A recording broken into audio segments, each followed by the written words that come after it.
प्यारे बच्चों नमस्कार।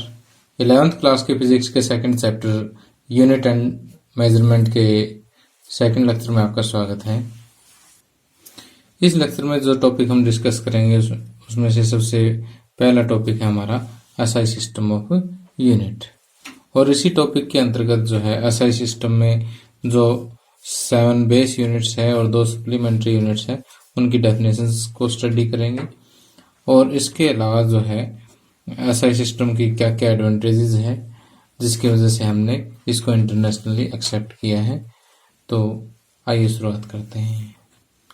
तो प्यारे बच्चों, जैसे हमने पिछले लेक्चर में सिस्टम ऑफ यूनिट्स के बारे में देखा कि सिस्टम ऑफ यूनिट क्या होता है। और सिस्टम ऑफ यूनिट जो है, जैसे मैंने आपको बताया था कि फंडामेंटल और ड्राइव्ड यूनिट्स का एक कंप्लीट सेट होता है जिसमें हम जिस मर्जी क्वांटिटी की यूनिट देखना चाहे वो सेट में आपको मिलेगी। और ऐसा जो complete set of fundamental and derived units है that is called system of unit. और सिस्टम ऑफ यूनिट्स में जैसे हमने एफपीए सिस्टम, सीजीएस सिस्टम और एमके सिस्टम डिस्कस कर लिए थे। तो अब देखिए कि एमके सिस्टम में सुधार करके एक इंटरनेशनल सिस्टम ऑफ यूनिट बना।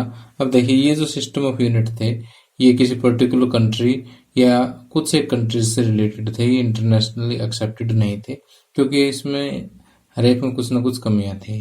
तो एमकेएस में सुधार करने के बाद एक नया सिस्टम बना जिसको इंटरनेशनल लेवल पर एक्सेप्ट किया गया, दैट इज एसआई सिस्टम। तो आइए जानते हैं एसआई सिस्टम के बारे में। तो जैसे मैंने आपको बताया था कि एसआई सिस्टम जो है एक इंटरनेशनल सिस्टम ऑफ यूनिट है। इस सिस्टम ऑफ यूनिट को 1971 में जो है general conference on weight and measurement द्वारा डेवलप किया था और उसी के द्वारा जो है रिकमेंड किया गया है। अब कुछ एक स्टूडेंट पूछते हैं सर ये इंटरनेशनल सिस्टम है तो इसको आईएस बोलना चाहिए था, एसआई क्यों बोल दिया आपने? वास्तव में फ्रांसीसी भाषा में एक शब्द आता है SYSTEM, सिस्टम डी इंटरनेशनल, जिसका इंग्लिश में अर्थ होता है इंटरनेशनल सिस्टम ऑफ यूनिट। तो यहाँ से एसआई जो है वो निकाला गया है। ओके, तो वास्तव में एसआई सिस्टम जो है उसमें 7 फंडामेंटल यूनिट्स हैं,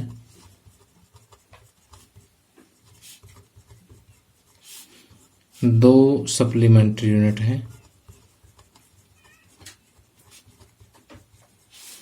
और a large number of derived unit है, large number of derived unit. अब देखिए कि यहाँ पर पहले जो 7 बेस यूनिट्स है वो कौन कौन सी है। तो बेस क्वांटिटीज में length, mass, time, electric current, temperature, amount of substance और ल्यूमिनस इंटेंसिटी आ जाते हैं। तो इनकी यूनिट्स देखिए, लेंथ की यूनिट जो मीटर है, मास की यूनिट किलोग्राम है, टाइम की यूनिट सेकंड है, इलेक्ट्रिक करंट की यूनिट एम्पियर और थर्मोडायनेमिक टेम्परेचर की केल्विन और अमाउंट ऑफ सब्सटेंस की यूनिट मोल है और ल्यूमिनस इंटेंसिटी की यूनिट कैंडेला है। और इनके आप सिंबल भी देख सकते हैं कि यहाँ पर इलेक्ट्रिक करंट और टेम्परेचर यानी एम्पियर और केल्विन का जो सिंबल है वो कैपिटल में है, बाकी सारे स्मॉल लेटर में है।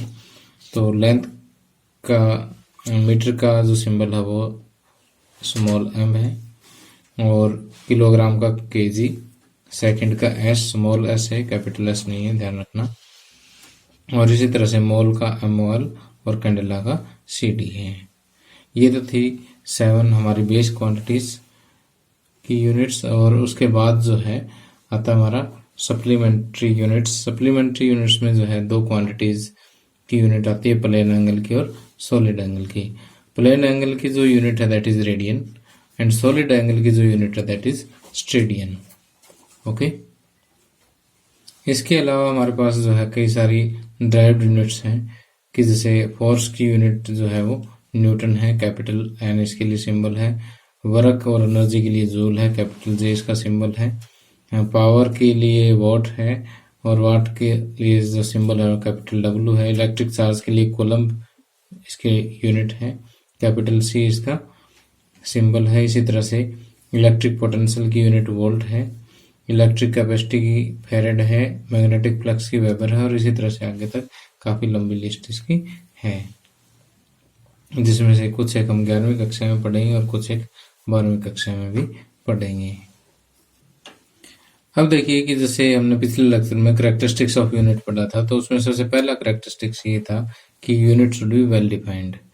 तो जैसे हमने अभी 7 बेस क्वांटिटीज की यूनिट पढ़ी और 2 सप्लीमेंट्री क्वांटिटीज की यूनिट पढ़ी और इसके अलावा जो है कुछ एक ड्राइव्ड क्वांटिटीज की यूनिट पढ़ी। तो अब क्वेश्चन ये उठता है कि ये वेल डिफाइंड है? बिल्कुल एग्जैक्टली, ये सभी जो यूनिट्स है ये वेल डिफाइंड है। तो अभी हमें एक एक करके जो है 7 बेस क्वांटिटीज की यूनिट्स को और 2 सप्लीमेंट्री क्वांटिटीज की यूनिट को डिफाइन करना है। तो सबसे पहले हम बात करते हैं 1 मीटर की, कि 1 मीटर को हम किस तरह से डिफाइन कर सकते हैं। कि अब देखिए कि 1 मीटर क्या होता है कि लाइट द्वारा 1 सेकंड के 299,792,458 इतने सेकंड में, लाइट द्वारा इतने सेकंड में जो डिस्टेंस ट्रेवल किया जाता है दैट इज 1 मीटर। तो देखिए यहाँ पर हम लिख भी सकते हैं कि length of path travelled by light in इतने second is equal to 1 metre. Okay, इसके अलावा जो है एक डेफिनेशन और भी दी जाती है कि एक क्रिप्टॉन आइसोटोप होता है, क्रिप्टॉन 86। अब जैसे इसमें से कुछ रेडिएशन निकलती रहती है। अब ये कहता है कि उन रेडिएशंस की जो है 1650 763.73 इतनी वेवलेंथ मिल करके जितना डिस्टेंस घेरती है, वो डिस्टेंस जो है वो किसके बराबर है? 1 मीटर के इक्वल है। ओके, तो ये वेवलेंथ क्या चीज होती है कि जैसे आप वेव तो समझते हैं, इसमें एक क्रस्ट एक ट्रफ होती है। एक क्रस्ट और एक ट्रफ मिल करके क्या बनती है? एक वेवलेंथ बनती है। तो इतनी वेवलेंथ मिल करके जितनी डिस्टेंस ऑक्यूपाई करती है, जितनी लेंथ इनकी होती है that is equal to 1 metre. Okay, अब जो मर्जी चाहो इसमें से याद कर सकते हैं। अब आगे सेकंड डेफिनेशन आती है 1 किलोग्राम की। 1 किलोग्राम आपको पता ही है किसकी यूनिट होती है? मास की यूनिट होती है। अब देखिए कि फ्रांस कंट्री का नाम आपने सुना ही होगा। वहां पर एक international bureau of weight and measurement है। फ्रांस का कोई शहर है, सेवर्स नाम का शहर है, पेरिस के नज़दीक, फ्रांस की राजधानी के नज़दीक एक शहर है। वहां पर international bureau of weight and measurement है। वहां पर एक प्रोटोटाइप रखा हुआ है प्लेटिनम इरिडियम का, की एक एलॉय का बना हुआ। ठीक, इसका जो वेट है that is equal to 1 kilogram. तो ये 1889 में एसआई द्वारा दी गई डेफिनेशन है। तो यहाँ नोट्स में से देख सकते हैं कि 1 kilogram is equal to mass of the international prototype. एक इंटरनेशनल प्रोटोटाइप एक नमूना मॉडल है of the kilogram a platinum iridium alloy cylinder kept at international bureau of weight and measurement at Sevres near Paris, France. Okay, अब आगे देखिए कि 1 second क्या होता है। कि एक एटॉमिक क्लॉक होती है। एटॉमिक क्लॉक के अंदर एक एलिमेंट यूज होता है सीजियम 133। अब सीजियम 133 इतने टाइम्स वाइब्रेट करने में, इतनी बार वाइब्रेट करने में जो समय लेता है that is equal to 1 second. Okay, अब देखिए 1 एम्पियर को समझने के लिए हम क्या करते हैं कि मान लेते हैं कि हमारे पास ये 2 इनफाइनाइट लॉन्ग कंडक्टर है। इनफाइनाइट लॉन्ग दिखाने के लिए मैं ऐसे लगा देता हूँ। ठीक, जिनका area of cross section negligible है। एरिया ऑफ क्रॉस सेक्शन का मतलब है कि जैसे मान लेते हैं कि ये कोई भी बॉडी है, इसका जो ऊपर का जो पोर्शन होता है, ये वाला जो पोर्शन है that is area of cross section. जैसे इसका ये वाला ले लेते हैं that is area of cross section, ये नेग्लिजिबल है। ओके, और इनको जो है हमने 1 मीटर की दूरी पर रखा हुआ है। तो जब इनमें से करंट फ्लो करेगा, चाहे सेम डायरेक्शन में करे या अपोजिट डायरेक्शन में करे, तो इनके बीच में फोर्स ऑफ अट्रैक्शन या रिपल्सन लगता है। ये बात आपको थोड़ी समझनी चाहिए कि जब 2 कंडक्टर पैरेलल में रखे हुए होंगे, तो जब उनके बीच में से जब उनमें से हम इलेक्ट्रिक करंट पास करते हैं तो इनके बीच में फोर्स ऑफ अट्रैक्शन या रिपल्सन लगता है depending upon the direction of current. तो ये कहता है कि जब इनफाइनाइट लॉन्ग कंडक्टर हो और उनके बीच की 1 मीटर की दूरी हो और उनका area of cross section negligible हो, तब उनमें से वो अमाउंट ऑफ करंट जो इनके बीच में 2 इंटू 10⁻⁻7 न्यूटन का फोर्स प्रोड्यूस करती है पर यूनिट लेंथ है, इतना फोर्स पर यूनिट लेंथ है, तो वो अमाउंट ऑफ करंट जो है that is equal to 1 ampere. Okay, तो यहां से देखिए कि the ampere is that constant current if maintained in two straight parallel conductor of infinite length of negligible circular cross section and placed 1 meter apart in vacuum would produce between them these conductor a force equal to 2 into 10⁻⁻7 Newton per meter of the length। Okay, मैंने per unit length बताया है, unit length की क्या होगी metre, तो Newton पर metre. Okay, 1 kelvin आपको पता है कि unit of thermodynamic temperature, and 1 kelvin को हम कैसे डिफाइन करते हैं। 1 केल्विन को डिफाइन करने से पहले आपको एक ट्रिपल पॉइंट ऑफ वाटर नाम के एक टेम्परेचर से इंट्रोड्यूस करवाता हूँ।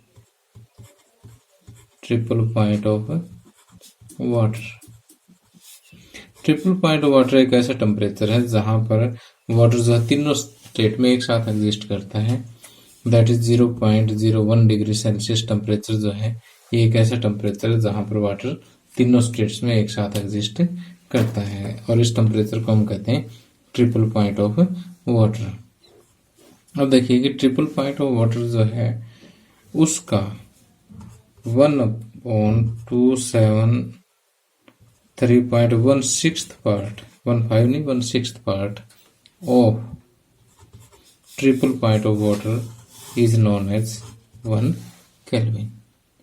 ओके, तो आप यहाँ से 1 केल्विन की डेफिनेशन देख सकते हैं। The kelvin is the fraction 1.273.16 of the thermodynamic temperature of triple point of water. Okay, ये जो आगे मैंने ब्रैकेट में लिखा हुआ है ये एसआई द्वारा जो डेफिनेशन दी गई है उसका सन है कि कौन से सन में जो है कौन सी ईयर में इसको एक्सेप्ट किया गया था। Next definition is 1 mole. 1 mole is the unit of amount of substance। अब जैसे हम 1 दर्जन यूज करते हैं, 1 डजन, 1 दर्जन जो यूज करते हैं 12 चीजों के लिए, 12 things is equal to 1 dozen. ठीक उसी तरह से 6.022 इंटू 10⁻23 पार्टिकल्स जो है वो मिलकर के क्या बनाते हैं 1 मोल बनाते हैं। ओके, तो 1 मोल की जो डेफिनेशन आपकी केमिस्ट्री में भी आएगी और अब यहाँ पर आप फिजिक्स में भी पढ़ रहे हैं, लेकिन इसकी जो असली डेफिनेशन है वो कुछ इस तरह से है कि 0.01012 किलोग्राम ऑफ कार्बन 12 में जितने पार्टिकल्स होते हैं इतने पार्टिकल्स मिलकर के क्या बनाते हैं 1 मोल बनाते हैं। वास्तव में इतने किलोग्राम ऑफ कार्बन 12 में इतने ही पार्टिकल होते हैं। ओके, अब देखिए कि यहाँ पर अमाउंट ऑफ सब्सटेंस की यूनिट मोल है, तो the mole is the amount of substance of A system which contains as many elementary entities or as many elementary particles as there are atoms in 0.012 kilogram of carbon 12। Okay, अब आगे define करते हैं 1 candela को। 1 candela को हम किस तरह से डिफाइन कर सकते हैं। मान लीजिए कि हमारे पास एक मोनोक्रोमेटिक लाइट का सोर्स है, मोनोक्रोमेटिक रेडिएशन का सोर्स है, यानी जो एक ही फ्रीक्वेंसी की रेडिएशन छोड़ता है, तो उसकी जो फ्रीक्वेंसी है रेडिएशन की दैट इज 540 इंटू 10⁻12 हर्ट्ज। ठीक, अगर इस फ्रीक्वेंसी की रेडिएशन वो छोड़ता है तो अब एक बार से दोबारा देखिए कि यदि कोई एक सोर्स जो है इस फ्रीक्वेंसी की मोनोक्रोमेटिक लाइट जो है किसी पर्टिकुलर डायरेक्शन में छोड़ रहा है और इसकी इंटेंसिटी जो है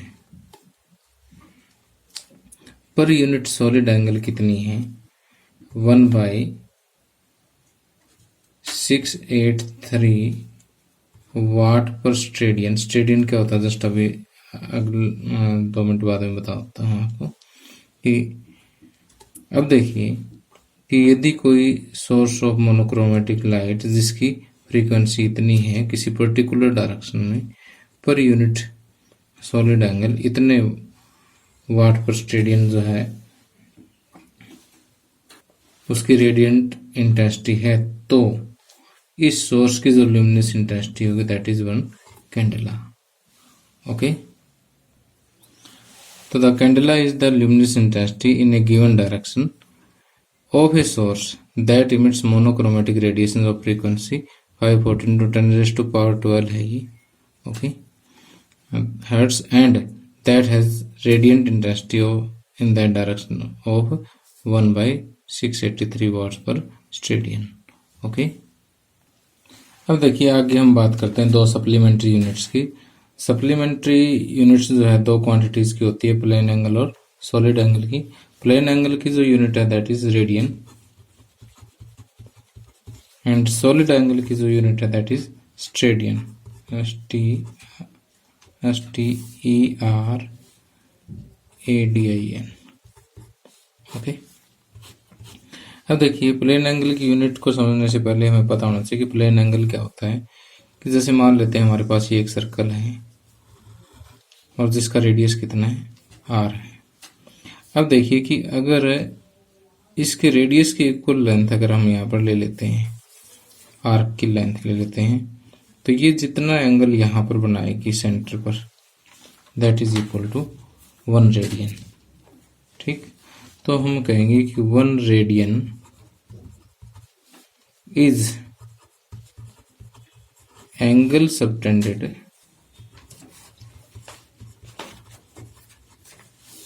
at the center of circle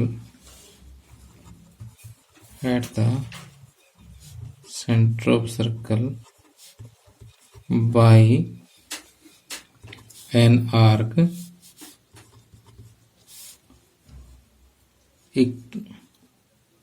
of length equal to radius of circle। Okay, तो देखिए कि हमें पता है कि एंगल इज इक्वल टू क्या होता है, आर्क अपॉन रेडियस। ठीक, अगर मान लेते हैं कि ये दोनों हम आपस में इक्वल ले लेते हैं तो ये अपने आप क्या बन जाएगा, यूनिट बन जाएगा। ठीक, अब दूसरा था सॉलिड एंगल। पहले सॉलिड एंगल को समझते हैं, उसके बाद हम इसकी यूनिट्स यानी स्टेडियन को समझेंगे। कि जैसे ये सर्कल के लिए डिफाइन किया जाता है, ये सफियर के लिए डिफाइन किया जाता है। सफियर तो आप समझते होंगे, जैसे गेंद की तरह से गोल होती है कोई चीज, दैट इज सफियर।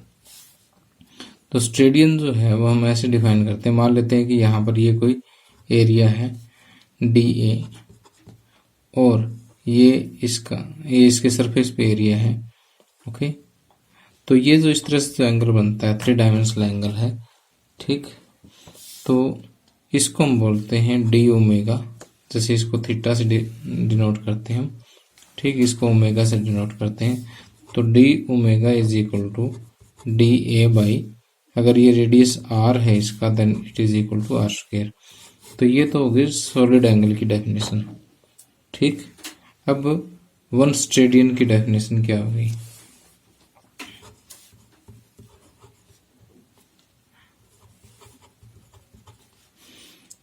अब देखिए कि अगर मान लेते हैं कि ये जो एरिया है ये स्क्वायर ऑफ रेडियस के बराबर हो जाए, then this solid angle will be equal to 1 steradian. तो हम कहेंगे 1 स्टेडियन इज सॉलिड एंगल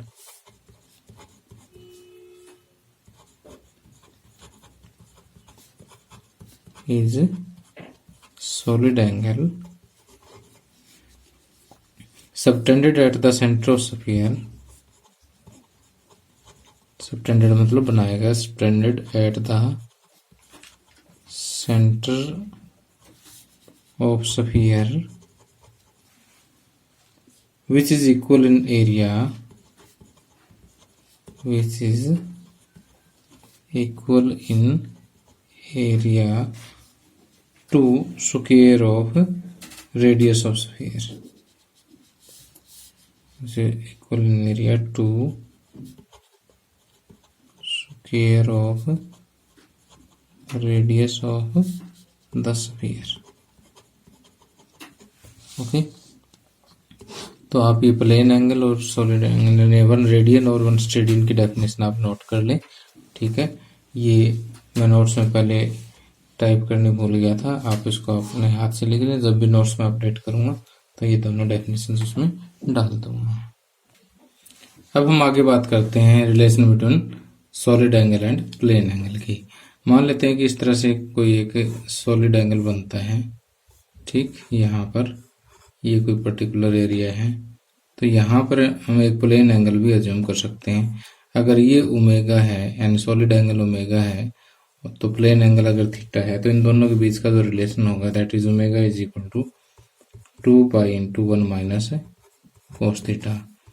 कि जब हम कॉम्पिटिटिव एग्जाम के जो क्वेश्चन डिस्कस करेंगे न्यूमेरिकल्स, उसमें हम इसको यूज करेंगे। इसका डेरिवेशन हमारे सिलेबस में नहीं है। अब आगे आता है इस लेक्चर का हमारा लास्ट टॉपिक है, that is advantages of SI system. SI system is the coherent system of unit. Coherent का मतलब ये है कि जितनी भी ड्राइव्ड यूनिट्स है इस सिस्टम में, वो फंडामेंटल यूनिट्स को सिर्फ मल्टीप्लाई या डिवाइड करके ही हम ऑब्टेन कर सकते हैं, और कोई न्यूमेरिकल फैक्टर डिवाइड करने की जरूरत नहीं है। ठीक, और एक ही क्वांटिटी की जो यूनिट्स है वो 10 की पावर में एक दूसरे से रिलेटेड है, अगर छोटी बड़ी यूनिट हमें करनी हो तो। इसके अलावा it is the rational system of unit, कि ये पर्टिकुलर क्वांटिटी के लिए एक यूनिट असाइन करती है।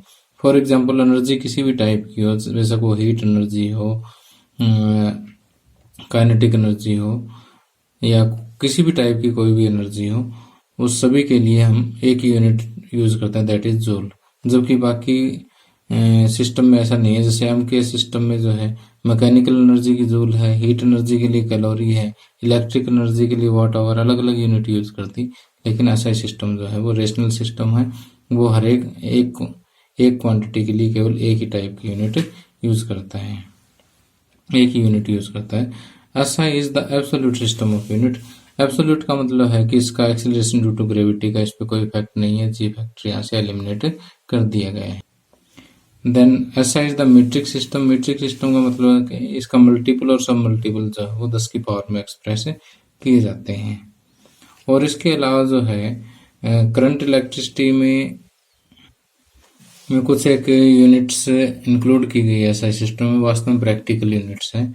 जैसे करंट के लिए एम्पियर है, पोटेंशियल डिफरेंस के लिए वोल्ट है, रेजिस्टेंस के लिए ओम है, इंडक्टेंस के लिए हेनरी है, और कैपेसिटी के लिए फैरेड वगैरह जो है इसमें कुछ एक प्रैक्टिकल यूनिट्स जो है डाल दी गई हैं। तो ये इसके काफ़ी फायदे हैं।